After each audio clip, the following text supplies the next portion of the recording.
Mixie ஒரு tumbler போதும், எண்ணெய் குடிக்காத புசு புசு வடை செய்யலாம். ஹலோ வியூவர்ஸ், வணக்கம். Welcome to tickling taste.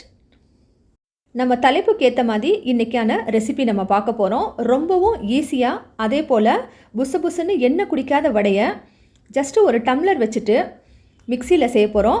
வாங்க ரெசிபிக்குள்ளே போகலாம். இன்றைக்கி ஒரு கப்பு உளுந்து எடுத்துகிட்டு அதை ஒரு 3 தடவை நல்லா கலைஞ்சிட்டு நல்ல தண்ணி ஊற்றி 4 மணி நேரம் ஊற வச்சுருக்கேன். அதுக்கப்புறமே 1 மணி நேரம் அளவுக்கு இதை ஃப்ரிட்ஜில் போட்டுடணும். 1 மணி நேரம் ஃப்ரிட்ஜில் போட்டதுக்கப்புறம் இதை ஒரு மிக்ஸி ஜாரில் சேர்த்துக்கணும். நாம் நல்ல தண்ணி ஊற்றி தான் இதை ஊற வச்சுருக்கோம். அப்படிங்கிறனால இந்த தண்ணியை நம்ம இந்த வடைக்கு யூஸ் பண்ணிக்க போகிறோம். அதுக்கு அந்த தண்ணியை மட்டும் தனியாக இருத்து வச்சுக்கிட்டு இந்த உளுந்து எல்லாத்தையும் மிக்ஸி ஜாரில் சேர்த்துக்கணும். 1 மணி நேரம் அவசியம் ஃப்ரிட்ஜில் போடணுங்க. போட்டால் தான் நமக்கு புசு புசுன்னு மொறுமொறுப்பான வடை கிடைக்கும். தண்ணி எடுத்து ஓரமாக வச்சுக்கோங்க. இதை அரைக்கும் போது கொஞ்சம் கொஞ்சமாக நம்ம பயன்படுத்திக்கலாம். இப்போ ஜாரில் எல்லா உளுந்தையும் சேர்த்துக்கோங்க. நான் இன்றைக்கி 1 கப்பு தான் போட்டிருக்கேன். அப்படிங்கிறனால எல்லா உளுந்தையும் சேர்த்துக்கிட்டேன். நீங்கள் கூட போட்டிங்கனாக்கா 2 பேட்சாக அரைச்சி எடுத்துக்கோங்க. ஜாரில் உளுந்தை சேர்த்தோன்னே தண்ணியே சேர்க்காம இந்த மாதிரி நல்லா கிண்டி விட்டு ஃபஸ்ட்டு ரஃபாக நல்லா அரைச்சி எடுத்துக்கணும். அதுக்கப்புறமா ஏற்கனவே எடுத்து வச்ச தண்ணியை கொஞ்சமாக சேர்த்துக்கணும். சேர்த்துட்டு இதை நல்லா ஃபைனாக அரைச்சிக்கணுங்க. அரைச்சதுக்கப்புறம் பாருங்கள், நமக்கு இந்த மாதிரி ஒரு கன்சிஸ்டன்சி கிடைக்கும். இப்போவுமே மாவு ரொம்ப திக்காக தான் இருக்குது. இன்னும் கொஞ்சம் இலகலாக இருந்தாக்கா வடை நல்லா புசு புசுன்னு வரும். அதுக்காக இன்னும் கொஞ்சம் தண்ணியை இதில் இன்னும் கொஞ்சமே சேர்த்துக்கணும். இது எல்லா தண்ணியும் நம்ம சேர்த்துக்க கூடாதுங்க.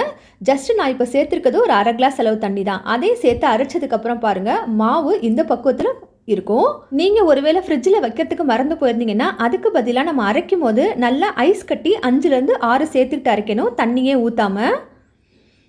இப்போ அரைச்ச மாவை வேறு ஒரு பாத்திரத்துக்கு சேர்த்துக்கணும். மிக்சியில் உள்ள எல்லாத்தையுமே நல்லா வலிச்சு சேர்த்துக்கங்க. அதுக்கப்புறமே இது போல் ஒரு 2 நிமிஷம் அளவுக்கு கையிலேயே மாவை நல்லா அடித்து எடுத்துக்கணும். இப்படி அடிக்கிறனால நமக்கு உளுந்து பார்த்திங்கன்னா நல்லா பொங்கி வரும். கிரைண்டரில் மாவு அரைச்சா எப்படி வருமோ அது போல் இந்த உளுந்து இப்போ நமக்கு நல்லா அழகாக பொங்கி வரும். ஒவ்வொரு உளுந்தும் ஒவ்வொரு மாதிரி இருக்கும். அதனால் இதை அடிக்கக்கூடிய நேரம் மாறும். சிலருக்கு 1 நிமிஷத்துலேயே நல்லா மாவு பொங்கி வந்துடும். சிலருக்கு பார்த்திங்கன்னா 1.5-2 நிமிஷம் ஆகும். உங்கள் உளுந்துக்கு தகுந்தாப்பில் நீங்கள் இந்த மாவை நல்லா அடித்து இந்த மாதிரி எடுத்துக்கணும். அதுக்கும் அடுத்து இதில் 3 டேபிள் ஸ்பூன் அளவுக்கு அரிசி மாவு சேர்த்துக்கணும். வடைக்கு தேவையான அளவுக்கு உப்பு சேர்த்துக்கணும். தூளுப்பு சேர்த்ததுக்கப்புறமா பெரிய வெங்காயம் மீடியம் சைஸாக எடுத்துகிட்டு சின்ன சின்னதாக கட் பண்ணி சேர்த்துக்கணும். ஒரு சின்ன துண்டு இஞ்சி, பச்சை மிளகாயும் அரைச்சி சேர்த்துருக்கேன். பச்சை மிளகாய் காரத்துக்கு தகுந்தாப்பில் சேர்த்துக்கோங்க. மல்லித்தலை ஒரு 3 கொத்து எடுத்துகிட்டு சின்ன சின்னதாக கட் பண்ணி சேர்த்துக்கணும். கறிவேப்பிலை 2 கொத்து சின்ன சின்னதாக கட் பண்ணி சேர்த்துக்கணும். எல்லாத்தையும் சேர்த்ததுக்கப்புறம் நல்லா மிக்ஸ் பண்ணி விட்டுக்கோங்க. மிக்ஸ் பண்ணும்போது கீழேருந்து மேலாக எடுத்து மாவை மிக்ஸ் பண்ணணும். வீடியோவில் காட்டியிருக்கிறது போல் செய்யுங்க. இப்போ மிக்ஸ் பண்ணதுக்கப்புறமா உடனே வடை போடுறதுக்கு நம்ம ரெடி ஆகிடலாம். வடை போட போகிறது நம்ம இந்த டம்ளரில் தான் போட போகிறோம். நம்ம எப்படி டைட்டிலில் சொல்லியிருந்தோமோ அதே போல் வடை போட போகிறோம். அதுக்கு பாருங்கள், இது போல் ஒரு பாலித்தீன் கவர் எடுத்துக்கணும். பாலித்தீன் கவர் திக்காக இருக்கணும். அப்படி இல்லைனாக்கா எண்ணெய் கவர் எடுத்துக்கலாம். அப்படியும் இல்லைனாக்கா நீங்கள் பால் பேக்கெட் வருது பார்த்தீங்களா, அதை கூட 2 கவராக வச்சு யூஸ் பண்ணிக்கலாம். இது போல் டம்ளர் மேலே வச்சு ஒரு ரப்பர் பேண்ட் போட்டு நல்லா டைட்டாக இறுக்கமாக போட்டு விட்டுருணுங்க. நான் வீடியோவில் காட்டியிருக்கிறது போலவே செய்யுங்க. இந்த மாதிரி செஞ்சாக்கா நமக்கு நிமிஷத்தில் 100 வடை கூட போடலாங்க.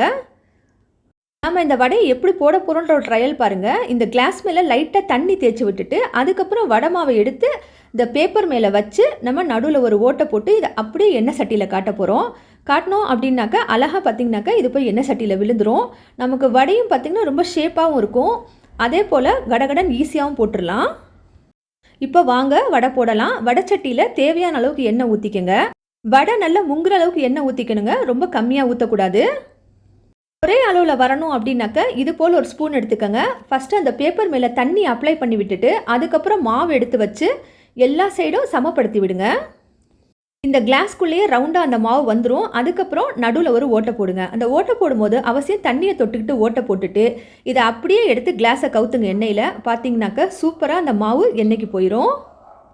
ரொம்ப ஈஸியான ட்ரிக்கு. ரொம்ப ஃபாஸ்ட்டாகவும் போட்டுடலாம். இந்த வடை பார்த்திங்கனாக்கா எண்ணெயே குடிக்காது. அதே போல் நல்ல குண்டாகவும் வரும், ரவுண்டாகவும் வரும், ஒரே ஷேப்பில் இருக்குங்க. பிகினர்ஸ் கூட இந்த மாதிரி ட்ரை பண்ணலாம். ஆனால் ஒவ்வொரு முறையும் அந்த கிளாஸ் மேலே பேப்பர் மேலே நம்ம தண்ணி அப்ளை பண்ணிக்கணும். தண்ணி அப்ளை பண்ணிவிட்டு அதே போல் ஓட்டை போடும்போதும் தண்ணி வச்சுக்கிட்டு இந்த மாதிரி எண்ணெயில் திருப்பி காட்டும் போது மாவு அப்படியே போய் எண்ணெயில் விழுந்துடும்.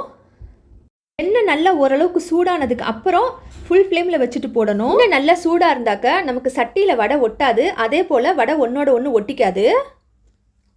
ஓரளவுக்கு ஒரு பக்கம் செவந்ததுக்கப்புறம் இன்னொரு சைடு திருப்பி விடணும். இன்றைக்கி பாருங்கள், இந்த வடையில் நம்ம எந்த சோடா மாவு ஆப்பச்சோடா எதுவுமே சேர்க்காமல் இந்த வடை நம்ம செஞ்சிட்ருக்கோம். வடையை பார்க்கும் போதே தெரியும் எந்த அளவுக்கு நல்ல புசு புசுன்னு வந்திருக்கு, அதே போல் ஷேப்பாக வந்திருக்கு பாருங்கள். நல்லா வடை 2 சைடு செவந்ததுக்கு அப்புறமா எடுக்கணுங்க. வடை வெந்துருச்சு அப்படிங்கிறதுக்கு அடையாளமாக நடுவில் பார்த்தீங்கன்னாக்கா பபுள்ஸாக வரும் அந்த ஓட்டையில், அப்போ வடை வெந்துருச்சுன்னு அர்த்தம். இப்போ வடை எல்லாத்தையும் எடுத்துட்டு இதே போல் எல்லா வடையும் போட்டு எடுத்துடணும். வீட்டுக்கு விருந்தாளி வந்துட்டாங்க அப்படின்னாக்கா டக்குன்னு வடை போடணுன்னா நாம் அதை மிக்சியில் போட்டு ஈஸியாக அரைச்சி இந்த மாதிரி பண்ணிடலாம். மிக்சியும் ஒரு டம்ளரும் இருந்தால் போதும், புசு புசுன்னு எண்ணெய் குடிக்காத வடை ரெடி ஆகிடுச்சுங்க. அவசியம் இந்த ரெசிபி நீங்கள் ட்ரை பண்ணி பார்த்துட்டு கமெண்ட்ஸில் எப்படி வந்துச்சுன்னு சொல்லுங்கள். பிடிச்சிருந்தா லைக் பண்ணுங்கள், உங்கள் ஃபேமிலி ஃப்ரெண்ட்ஸ் ரிலேஷன்ஸ் எல்லாருக்கும் ஷேர் பண்ணுங்கள். டிக்லிங் டேஸ்ட் சேனலுக்கு சப்ஸ்கிரைப் பண்ணுங்கள். வடையை பிரித்து காட்டியிருக்கேன் பாருங்கள், எந்த அளவுக்கு சாஃப்டாக இருக்குது, அதே போல் கையில் எண்ணெய் ஒட்டாமே இருக்குது. அவசியம் இந்த ரெசிபி ட்ரை பண்ணி பாருங்கள். தேங்க்யூ ஃபார் வாட்சிங்.